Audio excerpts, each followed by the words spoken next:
بسم اللہ الرحمن الرحیم بسم اللہ الرحمن الرحیم الحمدللہ رب العالمین والصلاة والسلام علی رسولہ محمد وآلہ واصحابہ اجمعین اما بعد۔ درس نمبر 10۔ آج کے سبق میں ہم شرح نخبۃ الفکر کی خصوصیات اور اس کی اہمیت ذکر کریں گے۔ آج کل جو بھی کتاب تحقیق و شرح کے ساتھ چھپتی ہے، اس میں محقق کتاب کی خصوصیات اور امتیازات ذکر کرتا ہے، کیونکہ کوئی بھی کتاب تحقیقی نظر سے دیکھنے کے بعد اس کتاب کے بارے میں چند بنیادی خصوصیات معلوم ہو جاتی ہے۔ یہ خصوصیات بہت قیمتی ہوتی ہیں۔ ان باتوں کی وجہ سے کتاب سے کما حق ہو استفادہ کیا جا سکتا ہے۔ ہمارے تخصص فی الحدیث کے استاذ مولانا محمد عبدالحلیم نعمانی صاحب کی یہ خصوصیت ہوتی تھی کہ وہ ہمیں ہر کتاب کی نمایاں خصوصیات چند جملوں میں بیان کرتے تھے۔ تو شرح نخبہ کی بھی بعض خصوصیات تو منہج میں بیان کیے گئے، کچھ خصوصیات نیچے ذکر کیے جاتے ہیں۔ اس کتاب کی ان خصوصیات کی وجہ سے یہ کتاب طلباء، علماء و مصنفین کے پیش نظر رہی ہے۔ اس کتاب کی نمایاں خصوصیات شیخ نور الدین عطر صاحب نے ذکر کی ہے، وہ یہاں ذکر کی جاتی ہے۔ مزایا شرح النخبہ: ويمتاز كتاب نزهة النظر بمزايا مهمة، منها الابتكار والتجديد في صياغة علوم الحديث، وأن هذا الابتكار ليس بمجرد تقديم وتأخير لما رتب السابقون، بل إنه يقدم لدارسه تصورا جديدا شاملا لعلوم الحديث بطريقة الصبر والتقسيم التي اتبعها، ومن ثم فإنه يفيد قارئه نوعا جديدا من التصور لهذا العلم، كما يكسبه التعمق في فهم منهج النقد الحديثي۔ پہلی خوبی ابتکار اور تجدید ہے، یعنی اس میں اصول حدیث کو نئے اور جدید طرز میں پیش کیا گیا ہے۔ جدید طرز کا یہ مطلب نہیں کہ پہلے گزرے علماء کے مباحث میں محض تقدیم و تاخیر کی گئی ہے، بلکہ یہ کتاب اپنے پڑھنے والے کو اصول حدیث کے مباحث کا ایک جامع تصور دیتی ہے، کیونکہ اس میں مصنف صبر و تقسیم کے طریقے پر چلے ہیں۔ صبر و تقسیم کا مطلب یہ ہے کہ متعلقہ تمام مباحث تلاش کر کے اس کی قسمیں بنا کر پیش کی جائے، جس کی وجہ سے پڑھنے والے میں نقد حدیث کے منہج میں گہرائی بھی پیدا ہو جاتی ہے۔ الثاني الدقة والشمول، لأن طريقة التأليف هذه تقوم على الدقة في الدراسة وتميز الفروع والأنواع والشمول لهذه الفروع التي ينتجها التقسيم العقلي۔ دوسری خوبی دقت اور شمول ہے، یعنی اس کتاب میں اصول حدیث کی تمام مباحث کو باریک بینی کے ساتھ اکٹھے کیا گیا ہے، کیونکہ اس طرز تصنیف میں کتاب کے فن کو باریک بینی کے ساتھ پڑھا جاتا ہے۔ اس کے بعد اس کے فروع اور اقسام کو الگ الگ کیا جاتا ہے، اور اس کی عقلاً جتنے فروع اور مسائل ممکن ہو اس کو شامل کیا جاتا ہے۔ الثالث ربط انواع الحدیث ببعضها وبيان العلاقة بين أنواع الحديث وصلتها ببعضها البعض، لأن التقسيم هو إخراج للأقسام من الأصل الشامل، وذلك يفيد معرفة نوع الصلة بين أنواع الحديث، وقد صرح الإمام ابن حجر في شرحه ببيان كثير من هذه الفوائد، مثل بيان الصلة بين المتواتر والمشهور والمستفيض، والصلة بين المعلق والمعضل۔ تیسری خوبی یہ ہے کہ اس کتاب میں حدیث کے انواع کا آپس میں ربط اور جوڑ بٹھایا گیا ہے، کیونکہ یہ سب انواع حدیث کے ہیں تو سب میں ربط ہوگا۔ حافظ ابن حجر نے بعض جگہ تو اس ربط کی بعض فوائد کی تصریح بھی کی ہے، جیسے صفحہ 43 اور 46 پر متواتر، مشہور و مستفیض میں، اور صفحہ 80 پر معلق اور معضل میں ربط بیان کیا ہے۔ الرابع تمحيص المسائل المختلف فيها والقضايا الشائكة واستخراج زبدة التحقيق فيها وذلك كثير في هذا الكتاب على إيجازه واختصاره.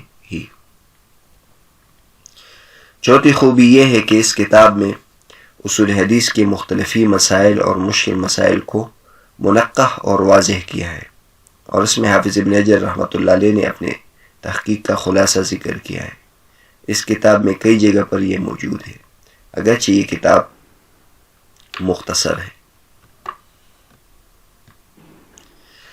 الخامس تحاشي المآخذ التي وردت على المؤلفين السابقين بأنهم لم يتبعوا نظاما معينا في تصنيف كتبهم وترتيب أنواع الحديث فيها، فجاء هذا الكتاب بطريقة الصبر والتقسيم ليلتزم نظاما دقيقا يستوعب كل مجموعة من علوم الحديث في ظل قسم واحد يجمعها في موضع واحد. پانچویں خوبی یہ ہے کہ اصول حدیث میں کتابیں لکھنے والے پہلے مصنفین پر جو اعتراضات وارد ہوتے تھے، حافظ ابن حجر رحمۃ اللہ علیہ نے ان سے احتراز کیا ہے. ان اعتراضات میں سے ایک اعتراض یہ تھا کہ وہ اپنے تصنیفات میں کسی ایک نظام کی پیروی نہیں کرتے، نہ انہوں نے انواع حدیث میں ترتیب کا خیال رکھا ہے، لیکن شرح نخبہ صبر و تقسیم کے طریقے پر ہونے کی وجہ سے ایک دقیق ترتیب پر ہے، جس میں تمام اصول حدیث کا ہر ایک مجموعہ ایک جگہ ایک قسم میں آ جاتا ہے. آگے شرح نخبہ کی اہمیت کے بارے میں بتائیں گے. شیخ نور الدین عطر صاحب رحمۃ اللہ علیہ فرماتے ہیں: اہمیت شرح النخبہ بهذه المزايا التي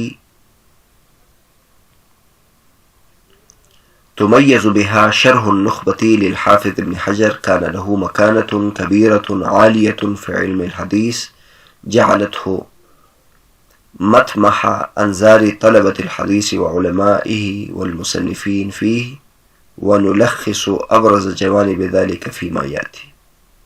شرح نخبہ کی جو خصوصیات اوپر ذکر کی گئی ہیں، انہی خصوصیات کی وجہ سے علم حدیث میں اس کتاب کا بہت بڑا مقام ہے، اور انہی خصوصیات کی وجہ سے یہ کتاب حدیث کے طلباء، علماء اور مصنفین کے لیے توجہ کا مرکز بن گئی. اس کتاب کی اہمیت کی چند بڑے بڑے پہلو نیچے ذکر کیے جاتے ہیں.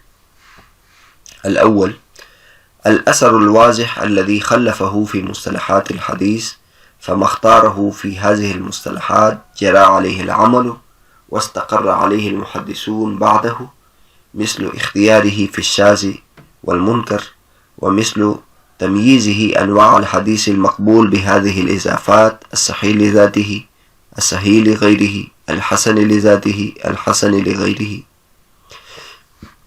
فكان له أثر في تحديد الاصطلاحات واستقرارها، ولم يكن ذلك إلا لأفزاز من المتقدمين الكبار. پہلے اہمیت یہ ہے کہ حدیث کے اصطلاحات میں اس کتاب نے واضح اثر چھوڑا ہے. اس کتاب میں اصطلاحات کے بارے میں جو اختیار کیا گیا ہے، اس پر عمل جاری رہا ہے. بعد کے محدثین اسی پر برقرار رہے، یعنی اس کتاب نے مصطلحات حدیث کی تعریف اور حد بندی کر دی ہے، جس کی وجہ سے بعد میں آنے والوں کے لیے یہ ایک معیار بن گیا، اور انہوں نے اسی کو اختیار کیا. جیسے شاذ، منکر میں مصنف نے جو اختیار کیا ہے، اسی طرح پہلی مرتبہ حافظ ابن حجر نے حدیث مقبول کے انواع کی جو تقسیم کی ہے، صحیح لذاتہ، صحیح لغیرہ، حسن لذاتہ، حسن لغیرہ، بعد میں اسی کو لیا گیا ہے. مصطلحات حدیث کی تعریف اگرچہ سلف سے منقول تھی، لیکن ان کی تحدید اور تقریر کی ضرورت تھی. حافظ ابن حجر رحمۃ اللہ علیہ نے اس کتاب میں یہ کام کیا ہے جو متقدمین میں چند کبار اہل علم کو اس بات کا کمال حاصل تھا. پھر آپ دیکھیں گے کہ علامہ نور الدین عطر صاحب رحمۃ اللہ علیہ نے تو حواشی میں مزید نکھارنے کے لیے تمام تعریفات مزید قیود کے ساتھ واضح لکھے ہیں. الثانی ان شرح النخبة له أهمية علمية بالغة من حيث إنه خلاصة الفكر النقدي لأعظم محدث في زمانه وقد لقبوه أمير المؤمنين في الحديث، وأنه يضم زبدة تحقيقات هذا الإمام في مسائل علوم الحديث، لذلك نجد مسائل كثيرة من بحوثه متناقلة في المراجع العلمية ومعتمدا عليها۔ شرح نخبہ کی اہمیت اس لیے بھی ہے کہ یہ ایک ناقد فن اور امیر المؤمنین فی الحدیث کے نتیجہ فکر کا خلاصہ ہے۔ یہی وجہ ہے کہ اس کے بعد اس کتاب کے تحقیقات برابر کتابوں میں نقل کیے جاتے ہیں۔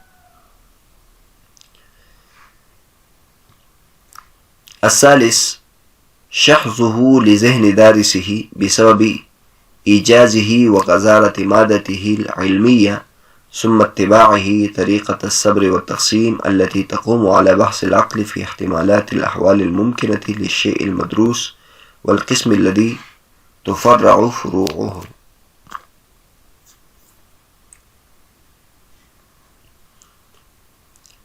تیسری اہمیت اس کتاب میں یہ ہے کہ طالب علم کے تشخیص ذہن کا بہت خیال رکھا گیا ہے، اس سے اس کا سمجھ بوجھ ہے وہ بڑھتا ہے اور وہ پریشان نہیں ہوتا۔ اس کی وجہ کتاب کی ترتیب ہے، کتاب کو عقلی اور منطقی ترتیب سے مرتب کی ہے، جس کی وجہ سے قاری تنگ نہیں ہوتا۔